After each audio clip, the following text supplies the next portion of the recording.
Disebutkan dalam Al-Quran, yarfa'illahu alladhina amanu minkum walladhina utul ilma darajat. Orang yang beriman dan punya ilmu atas dasar keimanan tentunya. Bukan sekedar punya ilmu lalu diangkat derajatnya. Bisa saja runtuh. Bahkan orang yang sangat ditakuti oleh baginda Nabi lebih menakutkan daripada Dajjal. Nabi pernah menyebutkan ada orang yang lebih menyeramkan daripada Dajjal. Sementara kalau kita kembali kepada pelajaran akidah kita tentang Sam'iyat, kita pernah membahas tentang Dajjal, bagaimana Dajjal menyeramkan. Orang yang lemah iman langsung mengakui Tuhan karena semua yang selama ini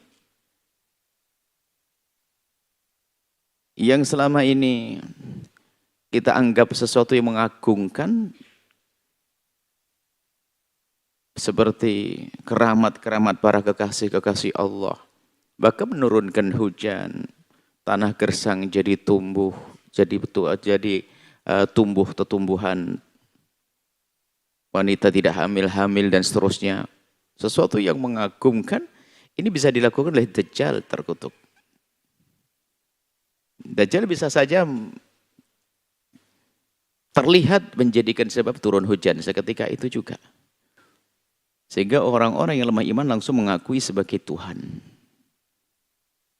Tapi bagi orang yang ada iman, begitu mudah mengingkari kalau itu Tuhan. Bagaimana? Dia Dajjal. Dengan mata sebelahnya rusak, sebelahnya adalah, pokoknya mata yang tidak elok, dari parasnya tidak elok sama sekali. Memang dibuat oleh Allah seperti itu. Dan tertulis di keningnya, di antara dua matanya, di keningnya ada tertulis adalah kafar. Jadi terlihat kalau ini adalah atau kafir begitu. Jadi orang kafir. Jadi Dajjal yang seperti itu. Jadi berjalan dari barat ke timur itu hanya sekejap saja. Tidak tahu ini kalau Allah. Kita udah usah bingung, sekarang ada pesawat kilat kok. Bandung Jakarta cuma 30 menit ada kereta kilat sekarang. Belum lagi pesawat dan seterusnya. Masih mungkin sekali itu semuanya. Bisa jadi apakah dengan kecepatan langkahnya atau mungkin karena nanti Dajjal menguasai teknologi sehingga dia bisa kemana-mana atau wallah alam. Yang jelas itu Dajjal yang seperti itu ternyata, nah ini lihat, kesimpulannya di sini. Masih ada yang lebih menakutkan lagi adalah orang yang punya ilmu tapi tidak kenal Allah, ulama su. Punya ilmu Al-Quran, ilmu fikih, ilmu hadith, ilmu tafsir, tapi dia tidak kenal Allah, menjual agama, membohongi umat. Di dasar jadi kerak neraka jahanam. Dia kelihatannya ahli iman tapi munafik sesungguhnya. Kemana-mana pakai qala Allah, qala Rasulullah, qala Rasulullah. Ini kenapa itu semua terjadi salah niatnya. Dan Nabi mengatakan lebih menakutkan daripada Dajjal. Dajjal kelihatan modelnya. Ini enggak pakai jubah, pakai imamah. Terlihat mukanya adalah muka ulama sepertinya begitu. Dikit-dikit Quran, hadis, Masya Allah. Yang dibawa kitab kemana-mana. Pakai Assalamualaikum. Dan seterusnya. Ini menipu. Karena apa? Rupanya dia ulama su. Seorang alim yang tidak kenal Allah. Dan itulah orang-orang seperti inilah nanti yang pertama kali akan merasakan api neraka. Dikatakan tusa'ar itu dinyalakan api neraka pertama kali untuk 3 model. Pertama yaitu orang menuntut ilmu bukan karena Allah. Belajar ilmu Al-Quran bukan karena Allah. Belajar ilmu agama bukan karena Allah. Maka ayo dibenahi semuanya. Niat. Jangan sampai kita capek-capek setiap Sabtu, setiap Ahad, bahkan mungkin para penuntut ilmu setiap hari, siang, malam.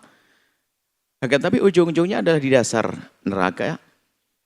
Karena salah niat. Maka membenahi niat itu penting sekali. Niat karena Allah. Jangan sampai salah niat sehingga menjadi seorang alim, mengerti Al-Quran, hadis, memahami isinya untuk mendekatkan diri kepada Allah Subhanahu wa taala. Berilmu untuk amal. Beramal yang ikhlas. Jangan sampai menjadi orang yang menjual agamanya. Dan disebutkan memang menyeramkan atas nama agama, membuat kerusakan di muka bumi. Nuruti hawa nafsunya, kepentingan pribadi, menjual agama. Jadi ulama-ulama yang gampang terbedaya dengan tahta, terbedaya dengan harta. Ini semua terjadi. Dan disebut oleh baginda Nabi SAW. Dan memang terjadi. Di antara umat Nabi ada orang-orang semacam itu. Dan harus ada, karena memang Nabi menyebutkannya seperti itu. Tapi jangan Anda, jangan kita. Ayo kita waspada.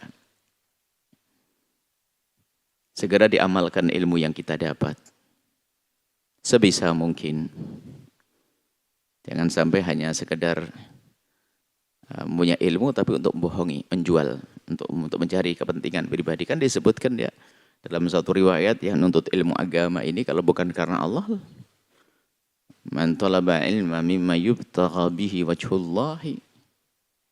Barang siapa mencari ilmu yang seharusnya hanya karena Allah, la yata'allamuhu, dan dia tidak mempelajari ilmu illa li'aradin minad dunya, kecuali untuk mendapatkan dunia, lam yajid arfal jannati, tidak akan bisa mencium aroma surga. Aroma surga akan tercium dalam jarak yang sangat jauh.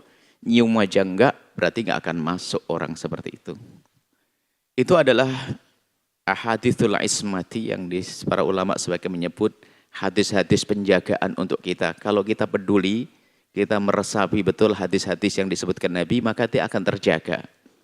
Ayo kita belajar karena Allah, belajar ilmu Al-Quran, tafsir. Kadang-kadang sombong, punya hafalan Quran saja sudah sombong setengah mati, jadi makmum enggak mau.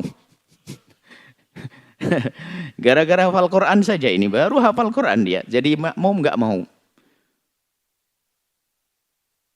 Baru ngerti fikih sedikit saja, kerjaannya ngoreksi orang. Wah, bukan ngamalkan ilmu.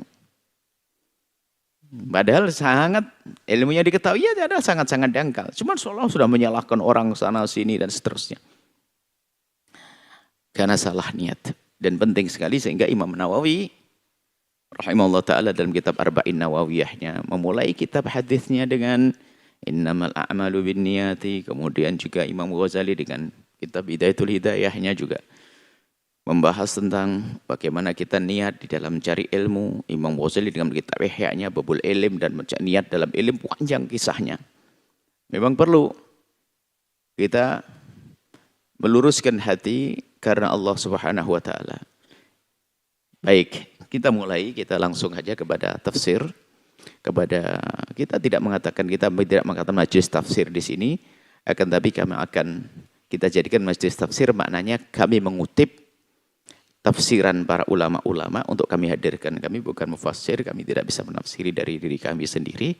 Bahkan kami tidak membaca satu ayat kecuali kami sudah dengar dan harus kami dengar atau membaca penafsiran para ulama tentang ayat-ayat tersebut. Kan nafsiri tidak boleh dengan kemauannya sendiri, akalnya sendiri. Akan tapi kita hanya mengutip, mengambil daripada tafsir para ulama-ulama terdahulu yang mereka lebih segala-galanya. Lebih alim, lebih warok. Nah, kita nggak ada apa-apanya. Kita lebih apanya kita? Kita lebih malas. Ya, mereka lebih semuanya. Bicara keulamaannya, kealimannya lebih alim. Bicara ke warok. Warok itu adalah paling takut dengan haram, paling waroknya orang. Ya nggak ada apa-apanya kita. Kadang-kadang kita sok. Hum rijalun nahnu rijal. Mereka laki-laki, kita juga laki-laki. Ya mereka laki-laki beneran. Kita setengah orang ini. Kadang-kadang dengan kesombongan orang di zaman sekarang ini pengen membandingkan pendapatnya dijejer dengan pendapat ulama terdahulu. Yang mengatakan hum rijalun nahnu rijal. Mereka orang, kita juga bisa. Wah, ada hebat. Sehingga adab, tata krama untuk mengatakan dirinya menafsiri Al-Quran sendiri, ini tampak pada akhlak para ulama. Imam Syekh Mutawalli Sya'rawi, beliau itu yang punya tafsir berjilid-jilid itu adalah dari kajian semacam ini. Jadi omongan beliau ditulis jadi tafsir yang berjilid-jilid. Dan belum ada penulisan tafsir gaya model seperti itu. Dengan keindahan, dengan beliau selalu menghadirkan sesuatu yang unik, benar, menarik, dan mengena. Itu pun beliau tidak mengatakan menafsiri, hanya mengatakan khawatir Sya'rawi. Itu hanya lintasan-lintasan yang ada di hati Sya'rawi, kemudian dituangkan dalam kalimat-kalimat yang dibeberkan, kemudian ditulis. Khawatir Sya'rawi. Nah, kita membaca buku beliau. Kita orang tulus beliau. Orang ikhlas. Orang tawadhu. Nah, ini adalah contoh-contoh kita. Para ahli tafsir pun beliau tidak mengatakan beliau menafsiri. Kalau ada yang mengatakan tafsir Tabari, tafsir, ya benar, mereka berhak menyebut itu semuanya. Ini adalah hanya Syekh Mutawalli Sya'rawi menyebut khawatir karena apa? Ya tawadhu'nya beliau, bukan berarti yang lain tidak tawadhu, jangan salah. Maksudnya mendingan kami tidak menafsiri di sini, tidak menafsiri, kami membaca. Jadi kita kalau sudah menghadiri majelis semacam ini, yang kita baca adalah beberapa buku untuk kita ambil faedah-faedah untuk bisa kami hadirkan. Jadi jangan dianggap bahwasanya kami menafsiri Al-Quran. Tidak, kami membaca ayat Al-Quran, kemudian sesuai dengan ilmu bahasa yang pernah kami pelajari, kita memahami secara bahasa dahulu, kemudian makna-makna yang terkandung di dalamnya, kita mengambil daripada ulama-ulama ahli tafsir. Yang rata-rata ahli tafsir itu punya semuanya, bukan ilmu bahasa saja. Jadi orang bisa bahasa Arab bukan berarti langsung bisa menafsiri. Bagaimana yang tidak mengerti bahasa Arab misalnya. Yang ngerti bahasa Arab pun belum tentu bisa menafsiri. Dia hanya bisa faham saja secara bahasa. Di dalam ayat satu ayat ada banyak kandungan. Hubungannya dengan ayat yang lainnya dan sebagainya. Setelah Anda menyaksikan video ini, jangan lupa berselawat kepada baginda Nabi Muhammad sallallahu alaihi wa alihi wa sahbihi wasallam.